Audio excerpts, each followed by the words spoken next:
bagaimana kita mengajak kelas menengah Jakarta untuk terlibat. Jadi seperti kita alhamdulillah kita ini kan, saya kalau bikin definisi kelas menengah itu begini, udah nggak butuh negara lagi kecuali KTP, paspor, udah nggak butuh negara lah. Mau makan bisa bayar sendiri, ke dokter bayar sendiri, udah nggak perlu negara udah. Cuman kalau mau pergi ke luar negeri perlu paspor, perlu KTP, perlu SIM, itulah kelas menengah. Tapi kalau masih ke rumah sakit perlu dibantu, nah itu belum kelas menengah. Ini definisi yang non akademik ya. Jadi nggak usah diuji pakai sosiolog manapun gitu, jangan. Ini gambaran sederhananya adalah. Dan insya Allah begitu banyak sekarang kelas menengah di Jakarta. Tapi ini yang kalau misalnya saya bertugas di Jakarta, saya ingin ajak kelas menengah Jakarta untuk turun tangan. Dan turun tangannya sederhana. Misalnya, Anda punya supir, pastikan, janji aja, pastikan anak supir Anda itu sesehat anak Anda. Dan anak supir Anda itu bisa punya peluang untuk sukses seperti anak Anda. Simpel saja. Bukan supirnya ya, anaknya. Oke, jadi apa yang dilakukan? Jangan kasih uang. Kasih uang berubah jadi rokok. Misalnya, berikan telur seminggu sekali untuk dibawa pulang oleh supirnya. Dan pastikan, ini nanti tanya sama para dokter nih, yang dibutuhkan apa? Barang kasihnya. Setiap kali konsumsi untuk anak kita, berikan konsumsi untuk dibawa supirnya. Ini contohnya. Pastikan kesehatan anak si supir. Jadi kita mikirnya adalah begini, saya sudah kelas menengah, alhamdulillah saya dinaikkan oleh negara. Sekarang tanggung jawab saya, morally, yang saya mau ingin aja adalah ngangkat derajat bukan yang sedang bekerja, tapi anaknya yang sedang bekerja.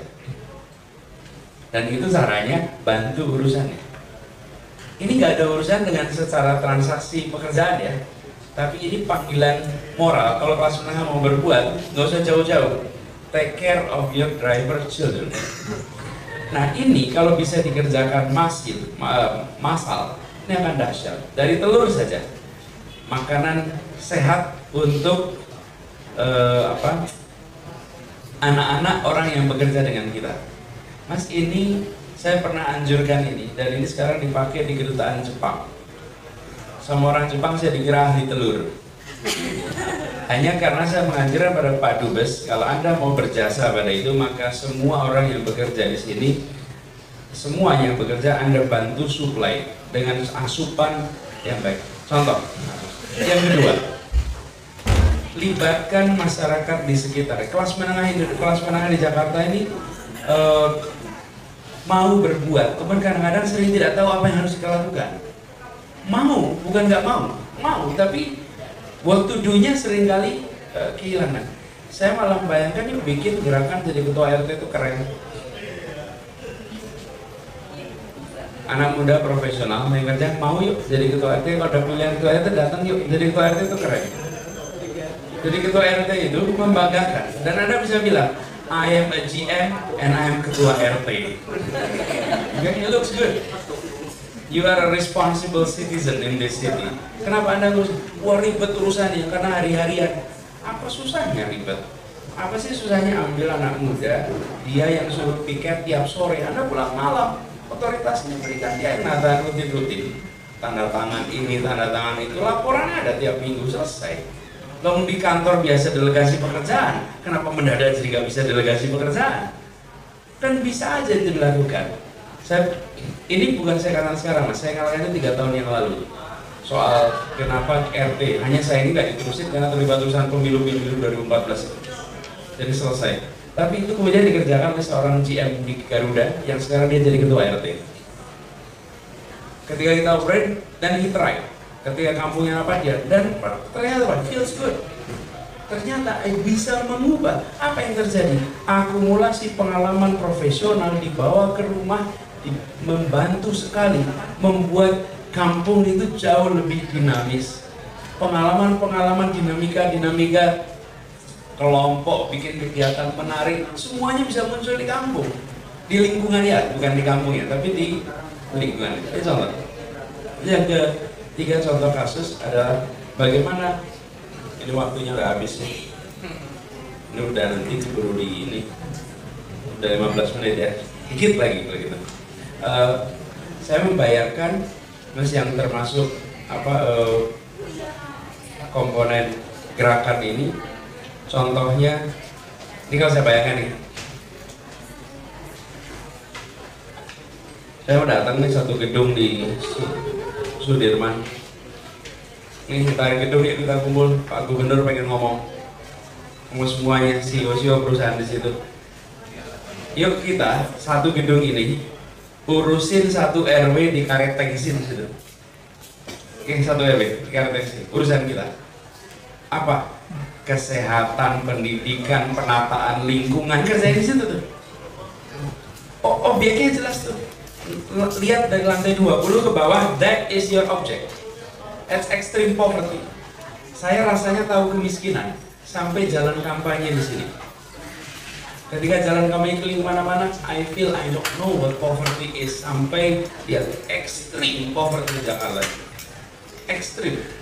Padahal kita ini punya program kelas inspirasi di tempat-tempat kampung kumuh, tapi kan hanya berhenti di kelasnya, di sekolahnya, nggak masuk ke.